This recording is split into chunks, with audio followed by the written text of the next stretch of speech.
All right, guys. Hey, thanks for joining me today. This is really a fun video for me. I got Joe and Doral here. We're going to talk about carbon. And I reached out to these guys. I met Joe a few years ago, but they were speaking at a clinic over in Wisconsin on soil health. And I really liked what they had to say. I'll let them guys kind of introduce themselves, but Joe's an independent agronomist, and Doral is an independent product specialist or salesperson. They're not tied together, but they work together.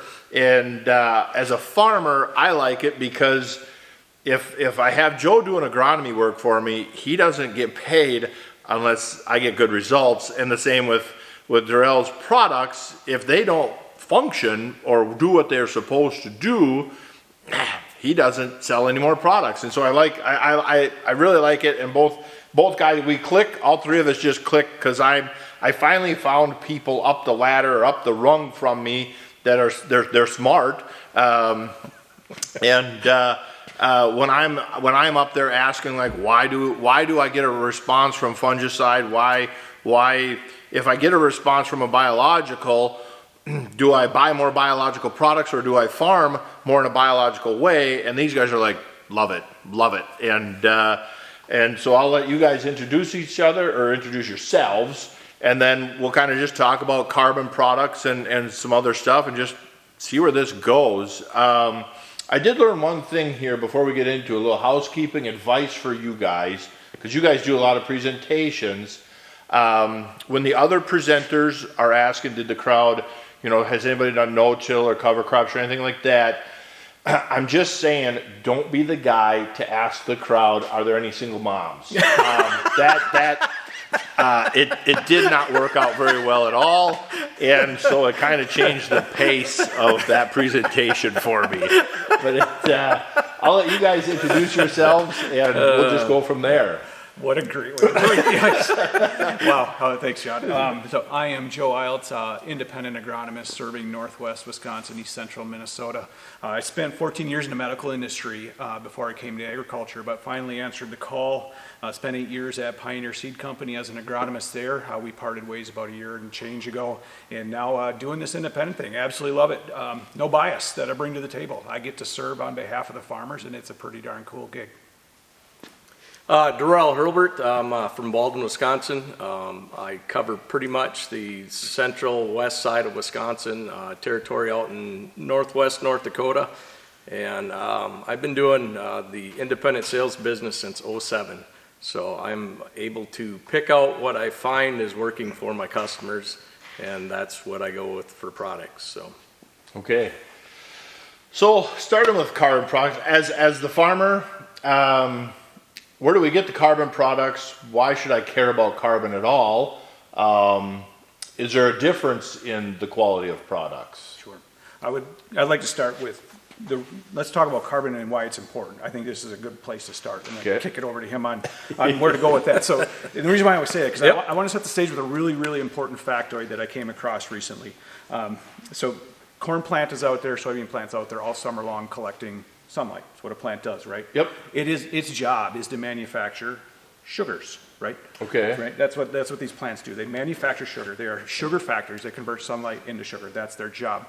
And of course, they build grain out of that, which is fantastic because you get to run your combine through that, and it helps pay the bills. Yes. But the most important thing I think to recognize about this whole process of collecting sunlight and turning it into sugar, because sugar is carbon, hydrogen, and oxygen. Exactly right.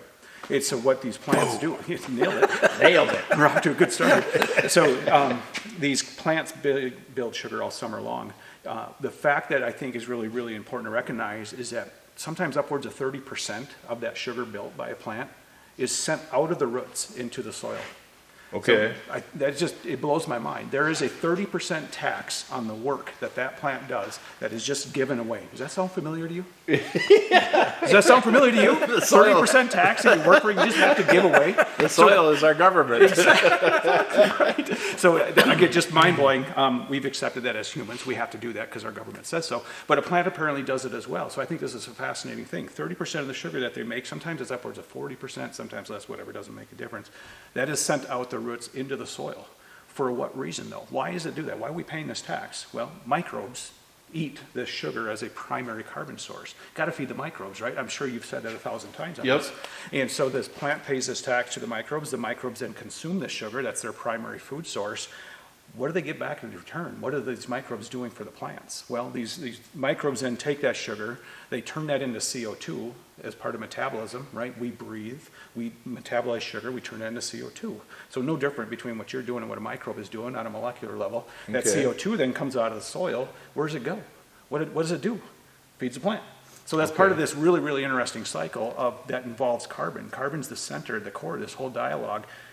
Plants take it, they fix it, they turn to sugar, they spit it out in the roots, the microbes eat it, they spit it back up as CO2, everybody's happy. So carbon's really important, and I'm glad we're having this conversation because as much as we can figure out ways to help nature do that job better, I think we can push the gas accelerator on that too. If we can find ways to put more carbon into the system, beyond just growing bigger, better plants, Yep. maybe we can start to fine tune that dial to get more out of those plants by helping it along a little bit better. Okay. And that's my softball to direct. So when people hear about humates, where do they come from? So basically, it is the overburden layer right above the coal. Once it's at the coal layer, that carbon product is insoluble. It will not go into solution. So we work with the products that are right above it. Now, there is some quality situations people look at as far as the raw product. In North America here, we have between New Mexico and Alberta, Canada is kind of our range of where we get this humulite or lenonite shale that we use for making the humic. And so you get into New Mexico, it's about 72 to 75% purity. As you get into Alberta, Canada, you get up into that 95, 96%.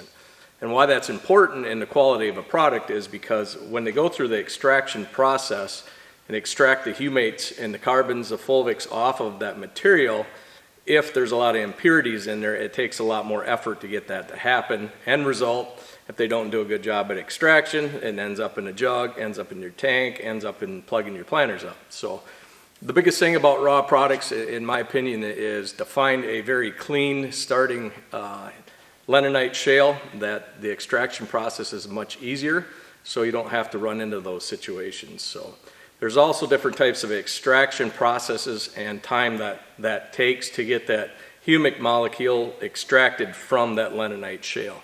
So that's another important question when you're asking the guy that's trying to sell you a bucket of black sauce, hey, you know, how long do you do your extraction? Well, in my opinion, from being in the industry, 30 to 30 days is probably appropriate in my opinion.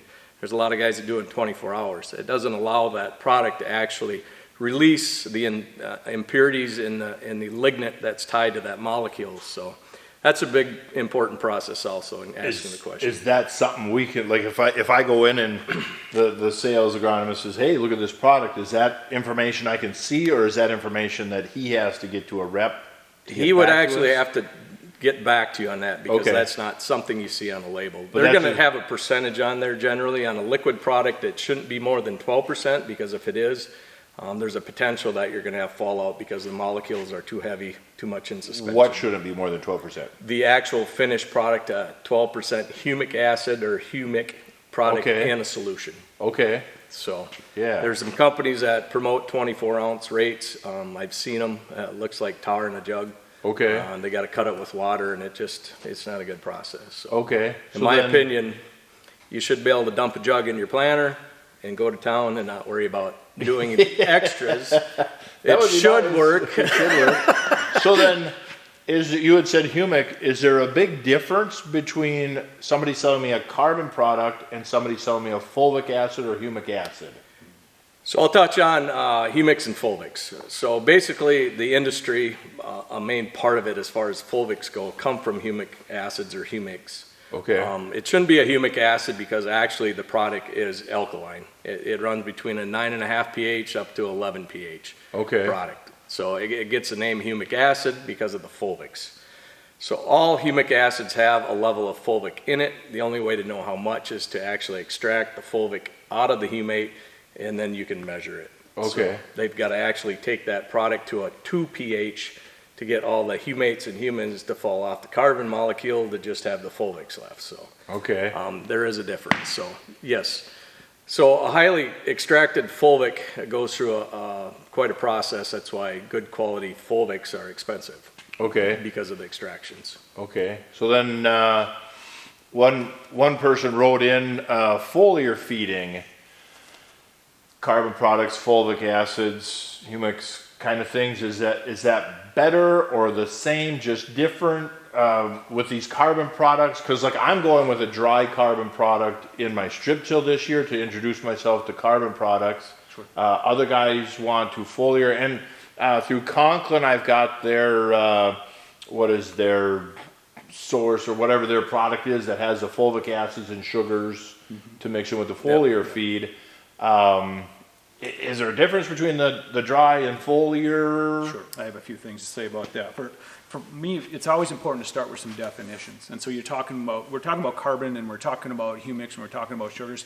All that's in a big blender right now. I would like to separate that out because it really helps identify what we're talking about and what our goal is.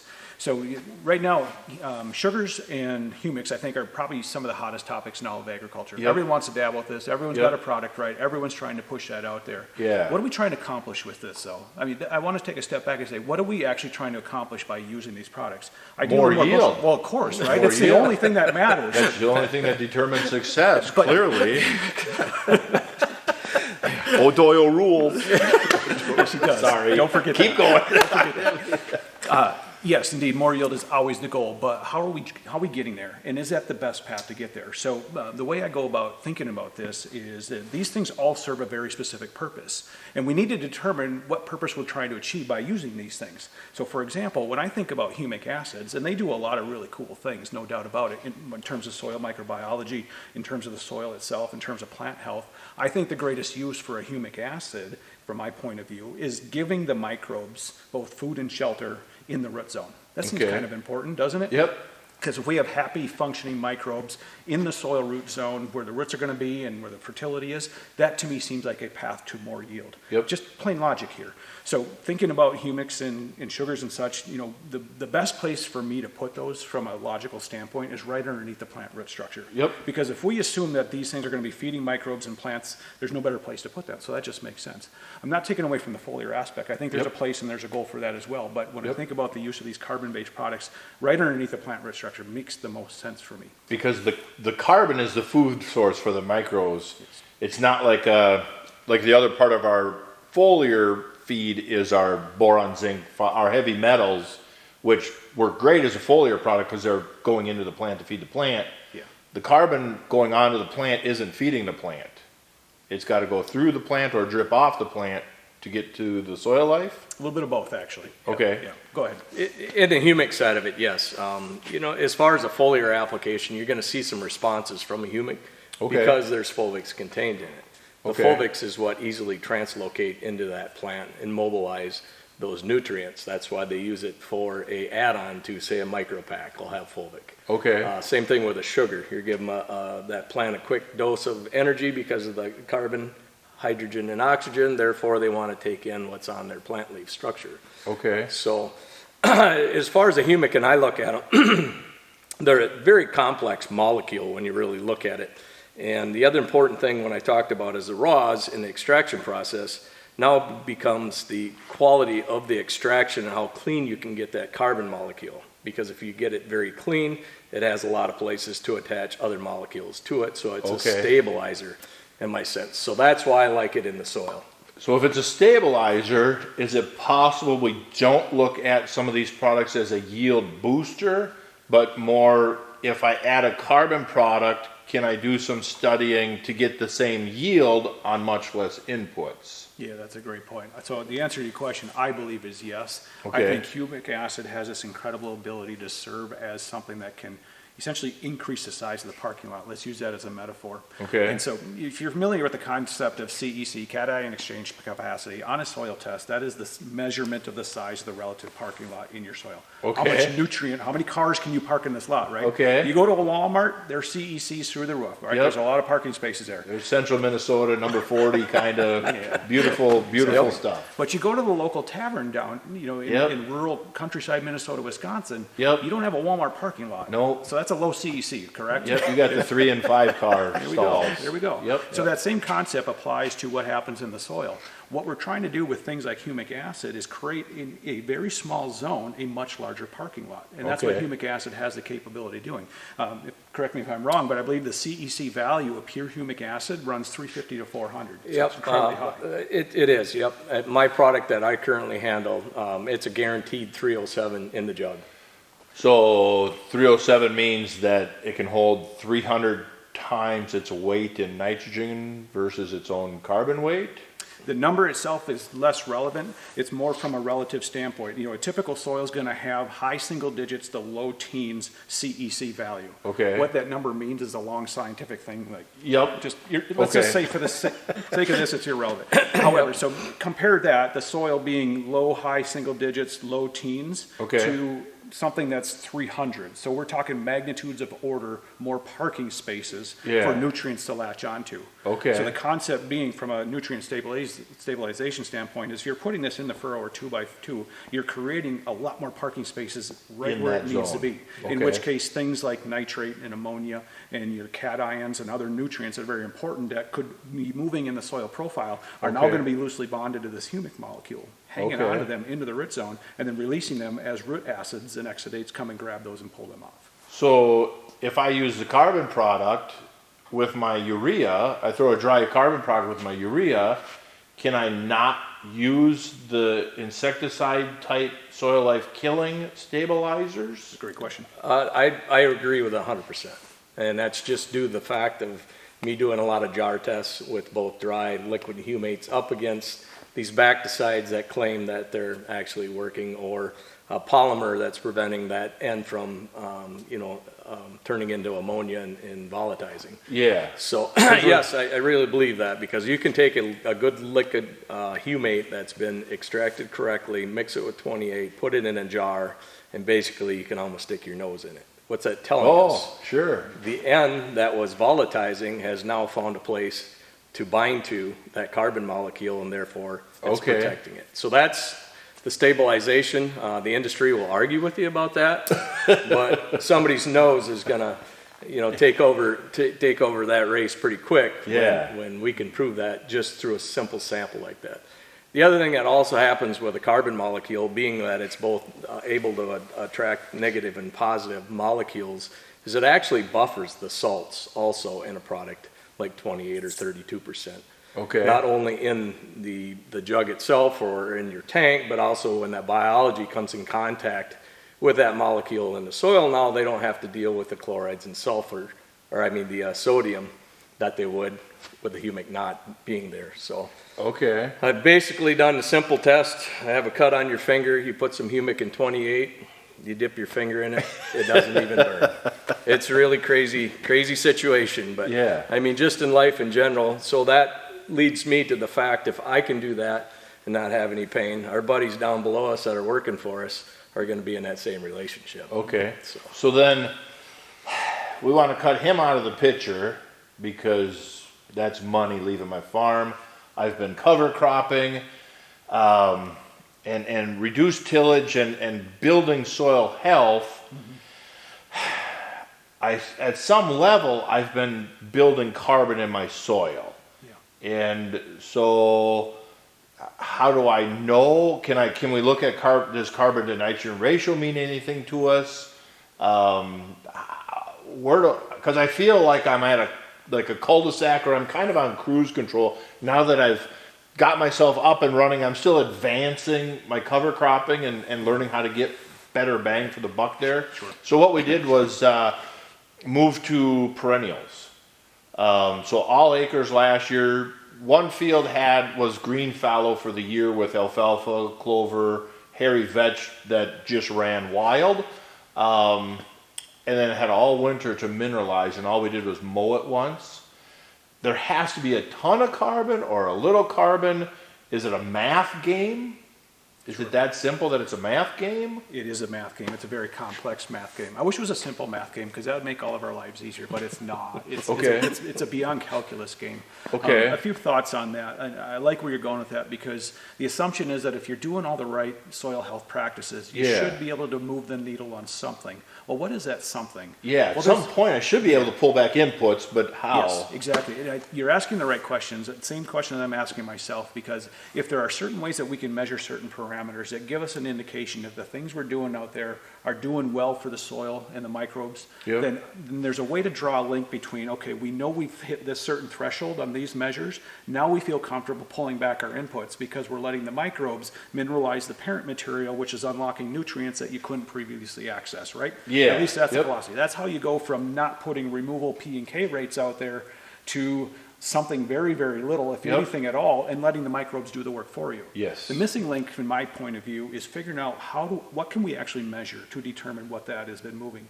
And so a couple of things that I've been playing with in my toolbox, they're not silver bullets. I think we're a long ways from that yet, but at least we're starting to make some advancements in the right direction. Okay. I like to use the Haney test, which I'll speak more about in just a second. Yep. I also like to use something called the microbiometer test, which I'll speak to more in just a second. So let's come back to the Haney test. What makes the Haney test unique? Well, there's a lot of things on there.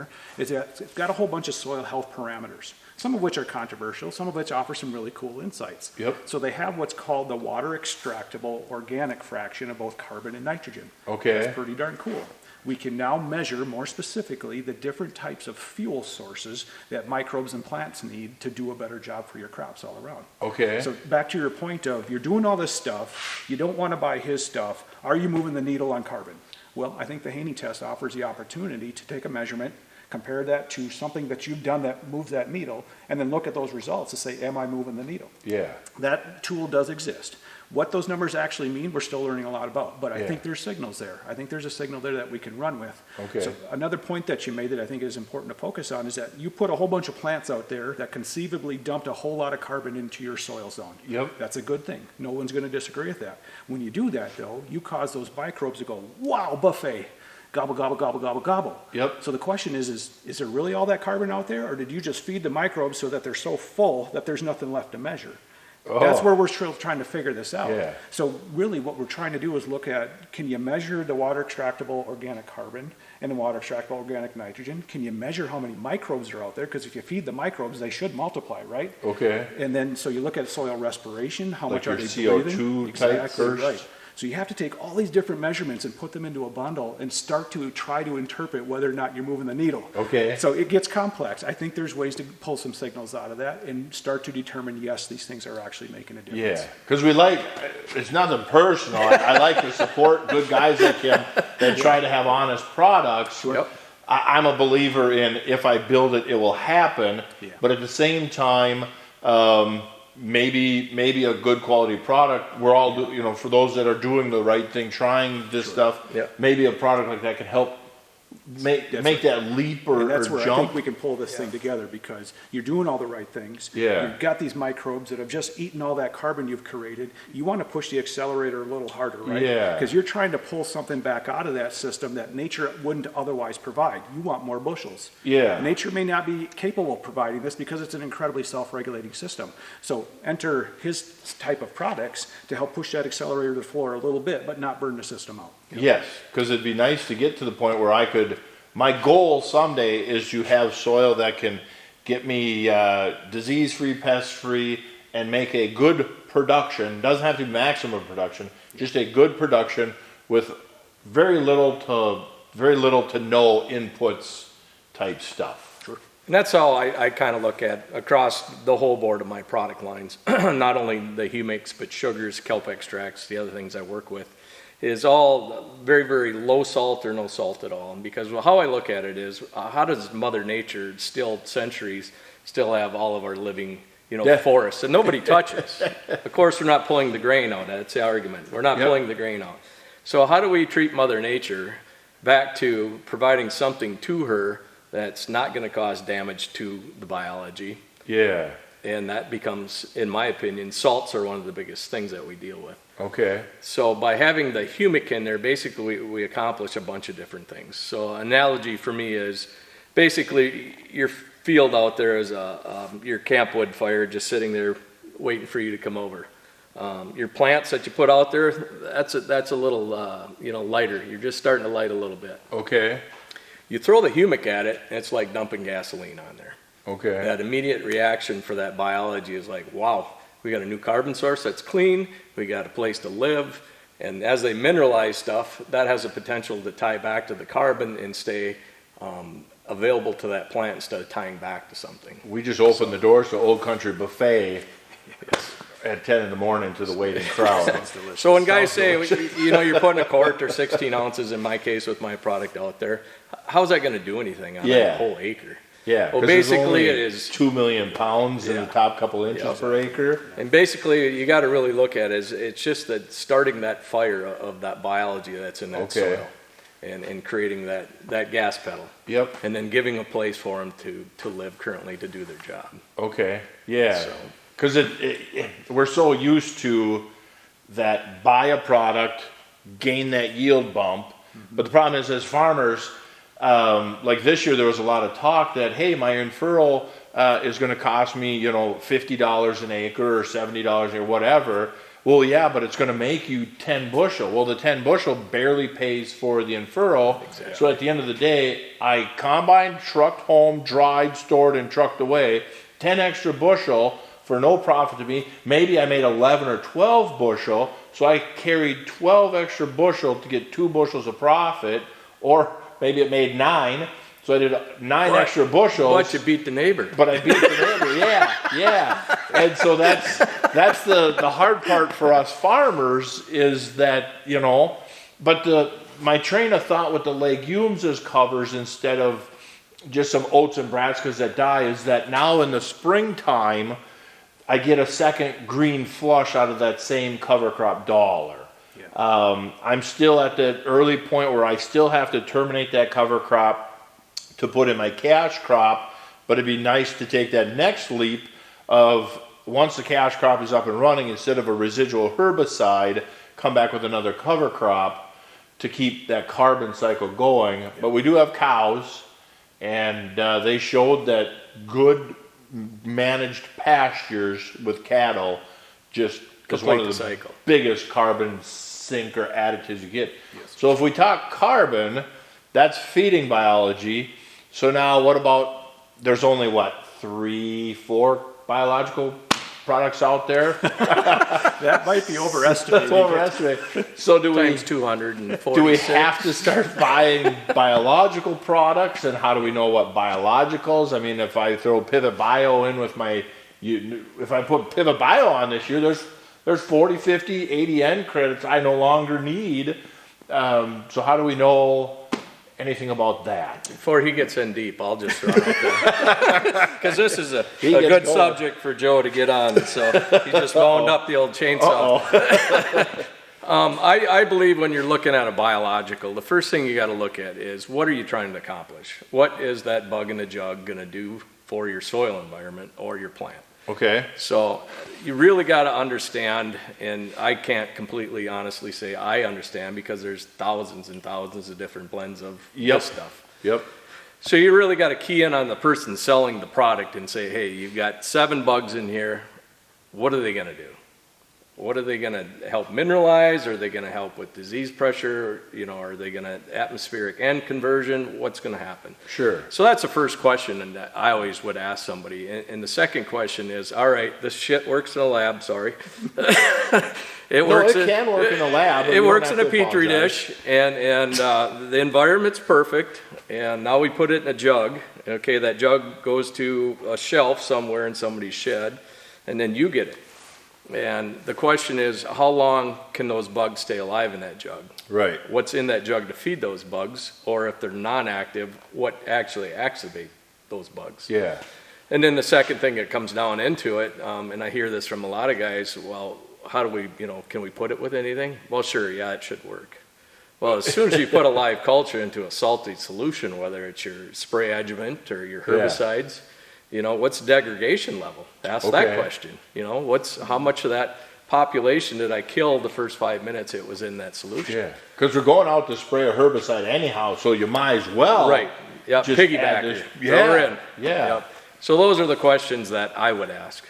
I choose my live cultures based off of certain processes that protect them, feed them until I get them to the soil. And the biologicals that I try to utilize in my program focus on breaking sodium and chlorides down in the soil profile to help release tied up nutrients that may be plant available. Okay.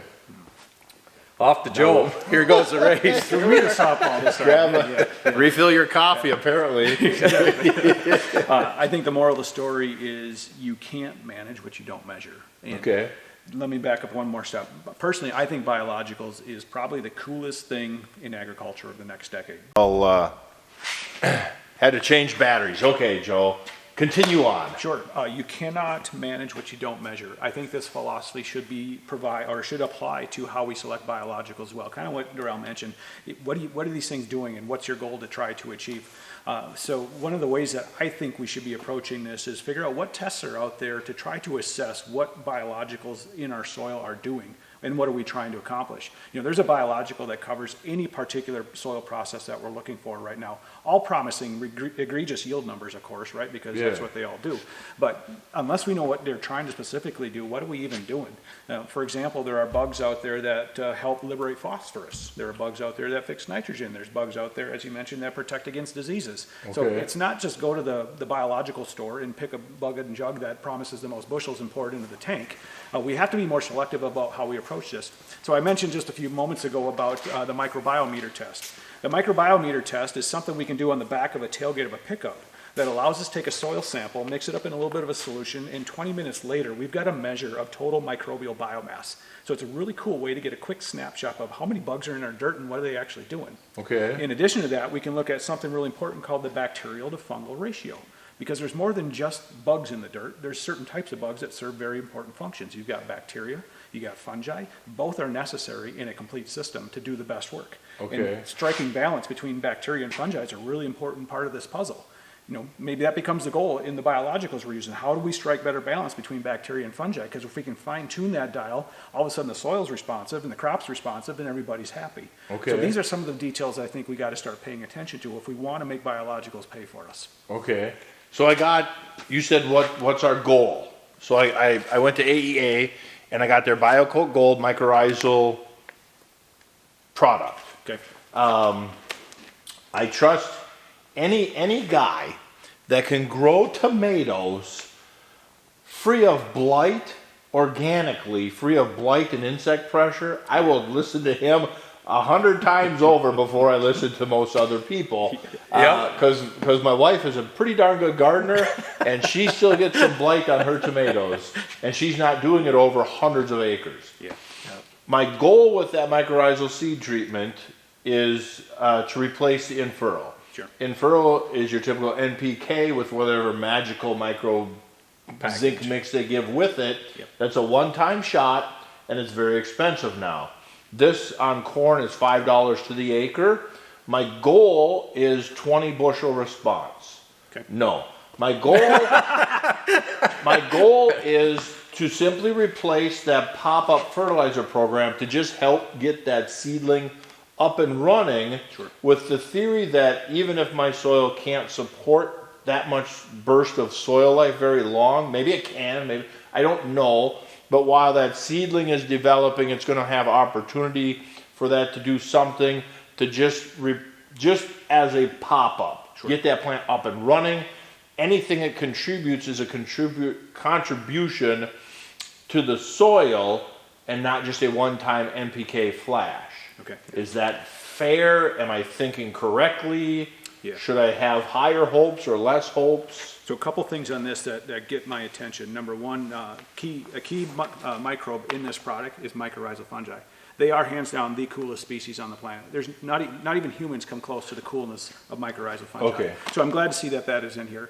We've underrated, I think, the importance of mycorrhizal fungi in helping our crops do a better job. Years and years and years of tillage have destroyed these mycorrhizal fungi, which create a relationship with plant roots that allow the plant roots to explore a much wider profile of the soil. So that's what these mycorrhizal do. It's like attaching a spider web to your roots that go way out into the soil profile. So they grab phosphorus, they grab micronutrients, they grab water, they bring them back in, There's an exchange of resources. The plant gives sugar, the fungi gives nutrients and water back. Kind of neat. That's your tax dollars paying off. Okay. So when that relationship exists with a plant, the plant does better.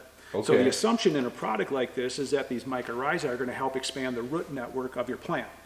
To your point, however, is this going to help them get out of the ground faster? I don't know. And the reason why is it takes time for this relationship to develop between mycorrhiza and a plant root. Oh, okay. Okay, so you've heard of fallow syndrome in corn, right? Yep. So fallow syndrome has been classically defined as phosphorus deficiency. Okay. It's not phosphorus deficiency, it's mycorrhizal deficiency. Yes. So what we're trying to do is accelerate the relationship between mycorrhiza and the corn root to bring the phosphorus in the plant to avoid the purpling. The big one on that, I've heard it several times, we experienced it here locally down the road, was tillage radish. Steve Groff talked about it. He had a neighbor, a customer, whatever, did the tillage radish, heavy seeded tillage radish, mono by itself, no other grass or anything. The next year they worked it up and put corn into it, and the corn lagged big time because of that. Sure. So brassicas, which tillage radish is Yeah. not a host of mycorrhizal fungi. No. So your natural populations of this extremely important microbe naturally fell off. Okay. So if you don't come back in and load it up with phosphorus, you can't get over that hump of lack of mycorrhiza. What would have cured that would have been good mycorrhizal inoculation. Just not common in agriculture. I'm glad to see this is in it because that's very encouraging, but it's just not a common practice in agriculture. I was nervous when you started reading the label. I was like, you're going to insult John Kemp. I'm going to drop you on that stack of dimes you call a neck. No. Like this is going to turn into real ugly I'm here. going to compliment them because I think mycorrhiza fungi is the most important species we should be considering in relationship to crop production. Okay. Yeah. And I think we're right on the edge of the mycorrhizal fungi, of getting them, again, from the lab to the field. Okay. And in a live environment. So Joel's got a good relationship with some people that study that intensely, and that, I think, is our next hurdle that we have to get to. Not saying his product doesn't do it already, but generally in the industry, that's a hurdle that a lot of people haven't been able to cross. So if it doesn't help with that pop-up effect, but once that plant gets going, I should expect a little better root growth or things like that, which might translate to yield. They might not. Sure. We did a trial in 2011 when I was still conventional.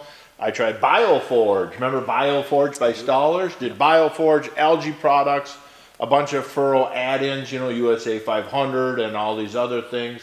And then a farm-for-profit product, which was live bacteria and fungi. And you had to keep it frozen or refrigerated until the day of use. Yep. And like you were saying about the purity, it was the most miserable product to use because it plugged your nozzles in your screens every couple 100 feet. And you're like, this is just, I can't do this any more than a test plot. That was the only test plot. That was the only product that paid for itself. All other products lost money. And that was the only product that showed a physical change to the soil. Yes. You could see wormholes right up to the surface where you couldn't on these other spots. The penetrometer, or I just use a shovel with my weight on it, in our area, I can normally around here, I can take all 150 pounds of me and jump on a spade shovel, and in July, August, it's not going in the ground. Right. So that's why I really like strip till, because in July, August, I can sink my hand in that strip still. And on that farm for profit, in July and August, you could grab a root stump, a corn root stump, and get it out of the soil. You still had to rock it, but you could just feel the of all the roots, and it was. And so I didn't know what I was on to back then. I wish I would have thought more about that farm for profit and just been like, hey,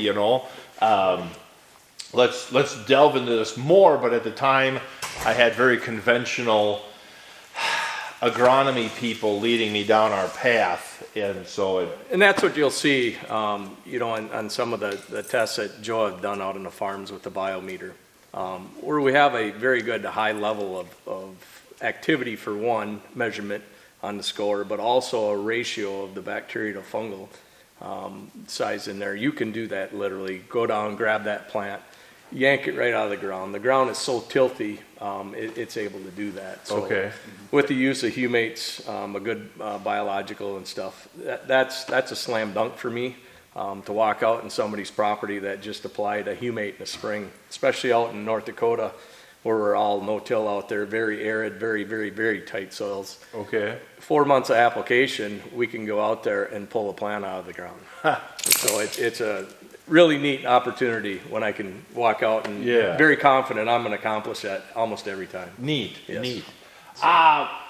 Maybe we should wrap up there unless there's something really striking a chord. We've covered a lot of ground. That's It's a lot of conversation. that went from a fun little video to a short documentary, but it's well worth it, and I think there's a tremendous amount of information and conversation there. I'll put your guys' contact info in the description because you are close enough that you are local to us that maybe some local people through the region can find you and start that process of working with you guys. Sure. Sounds And, good. Appreciate this very, It's a blast. very Had much fun. to take Yes, time. very enjoyable. Hope it was there. So, thank you very All much. right. Thank you guys for watching.